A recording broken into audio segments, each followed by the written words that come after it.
So here we have the Volkswagen Golf on a 67 plate. I'm going to start off by hopping inside the car and running through some controls first of all. Just briefly before we climb in the car, I think it's well worth seeing the boot space on this vehicle. You can also see the cable for charging the battery in this vehicle as well. Okay, now that we're inside the vehicle, we're going to start with the dials. Over on the left-hand side, we have what would be the rev counter.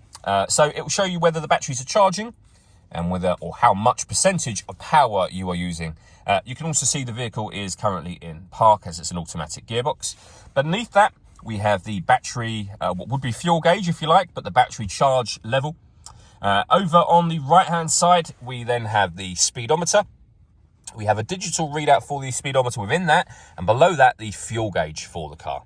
In the center, at the moment, it will show you the range left in this vehicle, both electric and fuel, and then the combined above those. You can change that information using buttons on the steering wheel for various different bits of car and driving info, and there are other menus available as well. And they are all accessed via the buttons just here.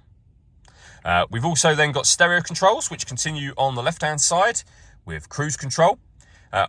Once you set cruise control on, you can hit this button here. This vehicle is able to maintain its own distance between itself and the car in front, both speeding up and slowing down automatically depending on the car in front's speed. And then in the center, we have the touchscreen stereo. So we're on the radio menu at the moment. You can see we've got DAB and FM radio. If you want to listen to your own music, you can do. There are plenty of ways of doing that. And they include Bluetooth audio, so not only can you make and receive phone calls, once you've paired your phone, you'll also be able to stream your music wirelessly as well. And pairing your phone is done by hitting the phone button just there. Below that, we have dual zone climate control. So you can adjust the passenger and driver temperature. You can increase and decrease the fan speed. You can determine what direction you'd like the air to be distributed in. And once you're happy with those settings, that button turns your air conditioning on. Same button again to turn it off, of course. Or hit auto. The car will now maintain the temperatures that you've asked for by taking control of the fan speed and direction of the air for you. You can hear it doing that in the background. You can override that manually whenever you wish to.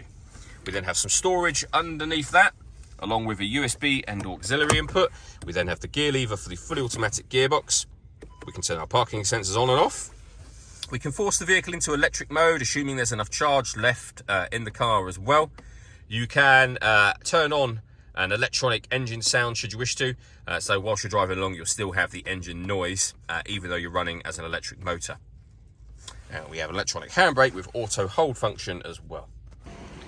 All that leaves me to say is thank you for taking the time to watch this video. If you'd like to come and see the car in person and have a test drive, please feel free to call either of our MJA sites. We'd love to hear from you soon.